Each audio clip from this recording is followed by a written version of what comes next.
J.K. Yadav Films present. Presented by Albina Recording Studio, Simrao.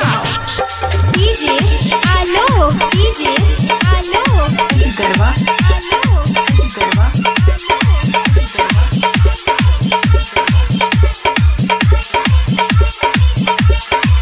हजन करे छी दोसरा से शादी हम कैसे के तोरा बिना जीवोगे।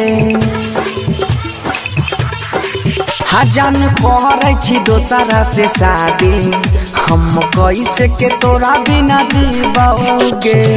कहै छियौ सच बतिया, कहै छियौ सच बतिया, तोरा याद में जहर पीबोगे। जान कहरै छी दोसरा से शादी हम कैसे के तोरा बिना जीवोगे।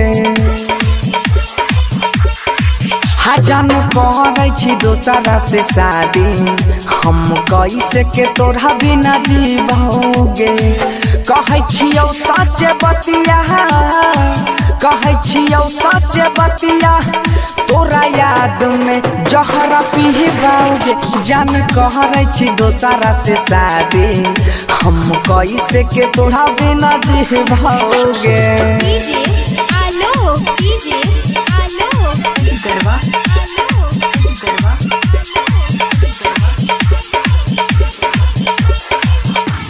हाँ हाँ एक साथे पढ़ी रहिए कररी हौ प्यार गे।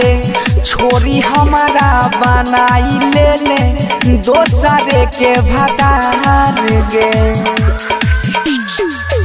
एक साथे पढ़ी रहिए कररी हौ प्यार गे। छोरी हमारा बनाई ले ले दोसरे के भटार गे। फारी के जाय छे करे जा, फारी के जाय छे करे जा, अपना हाथे के नह के सिहबोगे। जान करे छी दोसरा से शादी हम कैसे के तोरा बिना जीवोगे। presented by Albina Recording Studio, Simrao.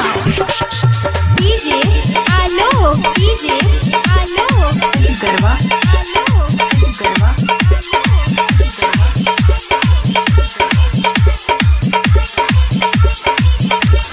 हाँ हाँ प्यार करई के कैसन देवता बनैला कही दी बाहर गे।